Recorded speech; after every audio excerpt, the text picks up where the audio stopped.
Hi friends, welcome to RS educations. Guys, ఈ రోజున మనం మరొక ఇంపార్టెంట్ నోటిఫికేషన్ తోటి మీ ముందుకు రావడం జరిగింది.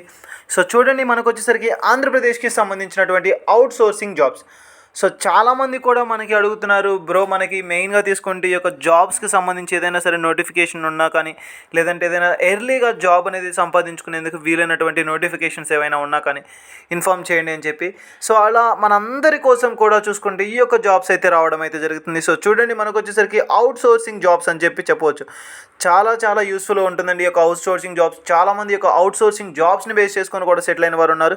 సో మెయిన్గా కాన్సెప్ట్లోకి వచ్చేద్దాం. ఈ యొక్క అవుట్ సోర్సింగ్ జాబ్స్కి సంబంధించి టోటల్గా ఎన్ని వేకెన్సీస్ ఉన్నాయి అండ్ ఏ వేకెన్సీస్ ఉన్నాయి, ఏ రిక్రూట్మెంట్ ప్రాసెస్ ద్వారా దీన్ని మనం సెలెక్ట్ చేస్తారు అని చెప్పి చూద్దాం. సో ఫస్ట్ వచ్చేసరికి మనకి టోటల్గా తీసుకుంటే ఈ యొక్క నోటిఫికేషన్కి సంబంధించి ఎన్ని ఉన్నాయంటే 145 వేకెన్సీస్ అయితే ఉండడం అయితే జరుగుతుంది. సో నియర్లీ 150 వేకెన్సీస్ అయితే మనకి ఈ యొక్క అవుట్ సోర్సింగ్ జాబ్స్ నుంచి ఉండడం అయితే జరుగుతుంది. సో ఏ కేటగిరీస్గా తీసుకుంటే మనకి ల్యాబ్ టెక్నీషియన్ గ్రూప్ 2 కింద మనకు వచ్చేసరికి మొత్తంగా 16 వేకెన్సీస్ అయితే ఉండడం అయితే జరుగుతుంది. 28,000 అనేది మనకి ఈ యొక్క పే స్కేల్ అయితే ఇవ్వడం జరుగుతుంది. సో మెయిన్గా తీసుకుంటే 28,000 రూపాయలు అనేది ఇవ్వడం జరుగుతుంది. సో మనకి గ్రాడ్యుయేషన్ అని ఇది వచ్చేసరికి మనకి కాంట్రాక్ట్ బేసిక్. అండ్ నెక్స్ట్ వచ్చేసరికి మరొక ఇంపార్టెంట్ ఏంటంటే ఫార్మాటిక్ గ్రూప్ 2 అని చెప్పి చెప్తాం.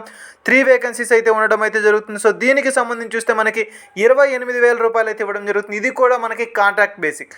సో చూడండి, కాంట్రాక్ట్ బేసిక్ అనేది మనకి స్టార్టింగ్ శాలరీనే మనకి 28,000 అయితే ఉండడం అయితే జరుగుతుంది. సో మెయిన్గా తీసుకుంటే ముందుకి దీన్ని ఇంకా కంప్లీట్గా మనకి ఓన్ చేయడం అనేది జరుగుతుంది. At the same time salary increment కూడా చాలా బాగుంటుంది అండ్ ఫ్యూచర్స్ కూడా చాలా బాగుంటాయి. టోటల్గా ఇవి వచ్చేసరికి మనకి 3 వేకెన్సీస్ ఉండడం అయితే జరుగుతుంది. అండ్ నెక్స్ట్ వచ్చేసరికి మనకి ఏంటి అంటే పిఎన్ఓ. సో పిఎన్ఓకి సంబంధించి మనకి ఎఫ్ఎన్ఓకి సంబంధించి టోటల్గా 76 వేకెన్సీస్ అయితే ఉండడం అయితే జరుగుతుంది. సో 76 వేకెన్సీస్ మనకి టోటల్గా తీసుకుంటే ఈ యొక్క 3కి సంబంధించి చూస్తే దీనికి 100 వేకెన్సీస్ వీటి వరకు. సో దీనికి వచ్చేసరికి మనకి అవుట్ సోర్సింగ్ జాబ్.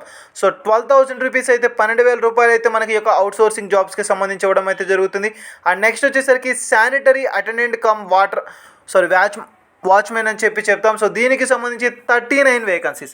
సో టోటల్గా తీసుకుంటే మనకి ఈ యొక్క వేకెన్సీస్కి సంబంధించి క్లియర్ కట్ డీటెయిల్ ఇన్ఫర్మేషన్ అయితే మనకి ఇవ్వడం అయితే జరిగింది గాయస్.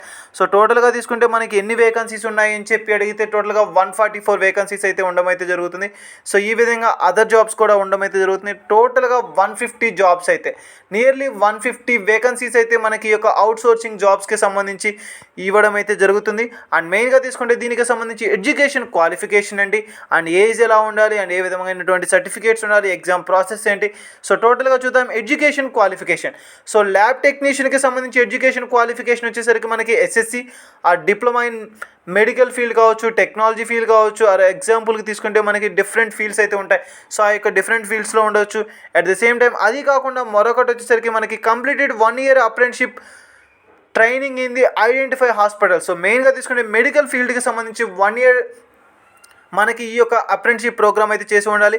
అండ్ నెక్స్ట్ వచ్చేసరికి బీఎస్సీ మనకి మెయిన్గా తీసుకుంటే డిగ్రీ కూడా మనకి క్వాలిఫికేషన్గా చెప్పుకోవచ్చు. సో డిగ్రీ కంప్లీట్ అయిన వారు అట్ ద సేమ్ టైం మనకి వీరికి సంబంధించి కూడా ఏదైనా సరే 1 ఇయర్ మనకి ఒక హాస్పిటల్స్లో ఏదైనా వర్క్ చేసిన వారిగా ఒక ఎక్స్పీరియన్స్ ఉంటే మనకి చాలా మంచిది.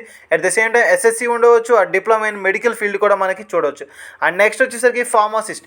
సో గ్రూప్ 2 దీనికి సంబంధించి తీసుకుంటే మనకి మెయిన్గా తీసుకుంటే D pharmacy, B pharmacy, M pharmacy మనకి మెయిన్గా తీసుకుంటే ఈ మూడిట్లో ఏదో ఒకటి క్వాలిఫికేషన్గా ఉండొచ్చు. మనకి మెయిన్గా తీసుకుంటే ఫార్మాటిక్ అంటే మెడికల్ ఫీల్డ్కి సంబంధించి కాబట్టి మనకి ఎక్కువగా కూడా ఫార్మసీ అయితే ఎక్కువగా కూడా ఇవ్వడం అయితే జరుగుతుంది. సో ఫార్మసీ చేసి ఉండవచ్చు. అండ్ మెయిన్గా తీసుకుంటే శానిటరీ అటెండెంట్ కమ్ వాచ్మెన్ దీనికి సంబంధించి 10th class are equivalent exam అనేది క్వాలిఫై అయి ఉండాలి. అండ్ మెయిన్గా తీసుకుంటే ఎఫ్ఎన్ఓ. సో ఎఫ్ఎన్ఓకు కూడా మనకి 10th క్లాస్ కావచ్చు, ఈక్వలెంట్ ఎగ్జామ్. సో ఈ విధంగా మనకి ఈ యొక్క క్వాలిఫికేషన్ అయితే ఉండడం అయితే జరుగుతుంది. అండ్ నెక్స్ట్ వచ్చేసరికి ఈ యొక్క ఎగ్జామ్కి సంబంధించి టోటల్గా ఎగ్జామ్ ప్రాసెస్ ప్రొసీజర్ ఏ విధంగా ఉంటుందంటే మనకి ఎటువంటి ఎగ్జామ్ కూడా కండక్ట్ చేయడం అయితే జరగదండి. మీ యొక్క మెరిట్ని బేస్ చేసుకొని ఒక స్మాల్ ఇంటర్వ్యూ టెస్ట్ లాంటిది కూడా కండక్ట్ చేయడం అయితే జరుగుతుంది. సో 75% అనేది మనకి ఈ యొక్క మార్క్స్ అనేది ఉండాలి.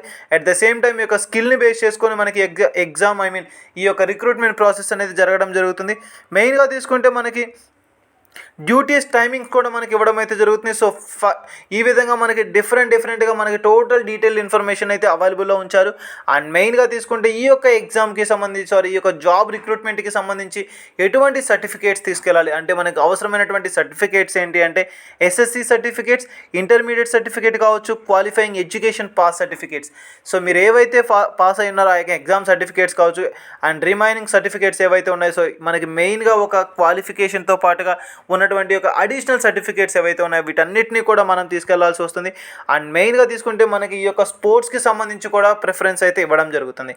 సో కేటగిరీ వైజ్గా తీసుకుంటే ఏజ్ రిలాక్సేషన్ కూడా 42 ఇయర్స్, 47 ఇయర్స్ అండ్ 50 ఇయర్స్ కూడా. సో ఎక్స్ సర్వీస్ మెన్స్కి అయితే 50 ఇయర్స్ ఏజ్ రిలాక్సేషన్. సో టోటల్గా ఈ విధంగా తీసుకుంటే ఈ యొక్క ఏపీ ఆంధ్రప్రదేశ్కి సంబంధించినటువంటి యొక్క అవుట్ సోర్సింగ్ జాబ్స్ అయితే ఈ రోజున మనకి రిలీజ్ చేయడం అయితే జరుగుతుంది, రిలీజ్ చేసేసారు. సో దీనికి సంబంధించి అప్లికేషన్ ప్రాసెస్ ఏంటి టోటల్గా మనం ఎక్స్ప్లెయిన్ చేయడం అయితే జరుగుతుంది. సో ఈజీగా దీనికి సంబంధించినటువంటి డీటెయిల్డ్ ఇన్ఫర్మేషన్ అయితే ప్రొవైడ్ చేశారు. సో దీనికి సంబంధించి ఏపీ అవుట్ సోర్సింగ్ జాబ్స్ అని చెప్పి ఒక పోర్టల్లో మనకి ఈ యొక్క అప్లికేషన్ ప్రాసెస్ అయితే ఉండడం అయితే జరుగుతుంది.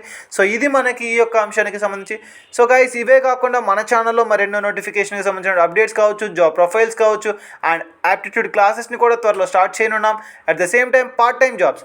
సో పార్ట్ టైం జాబ్స్లో మనకి చాలామంది కూడా మనకి బ్యూటిఫుల్ లైఫ్ అయితే ఉండడం అయితే జరుగుతుంది. సో మెయిన్గా తీసుకుంటే ఎందుకు చెప్తున్నామంటే ఈ యొక్క పార్ట్ టైం జాబ్స్లో మనకి వర్క్ అనేది వర్క్ ఫ్రమ్ హోమ్ అని కూడా మనకి పాసిబిలిటీ ఉంటుంది. సో ఇటువంటి పార్ట్ టైం జాబ్స్కి సంబంధించిన నోటిఫికేషన్స్ కావచ్చు ఎవ్రీథింగ్ మన ఛానల్లో ప్రొవైడ్ చేయడం అయితే జరుగుతుంది.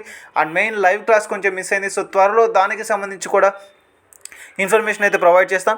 సో ఇది మనకి ఈ యొక్క ఏపీకి సంబంధించినటువంటి అవుట్ సోర్సింగ్ జాబ్స్. సో ఇటువంటి అప్డేట్స్ కావచ్చు, లిటెడ్ అప్డేట్స్ కావచ్చు, మనకి డైలీ ఉన్నటువంటి యొక్క న్యూ మెయిన్ ఇంపార్టెంట్ థింగ్స్ కావచ్చు, మా యొక్క ప్రతిదీ మీరు కనుక పొందాలి అనుకుంటే సబ్స్క్రైబ్ చేసుకోండి. Thank you.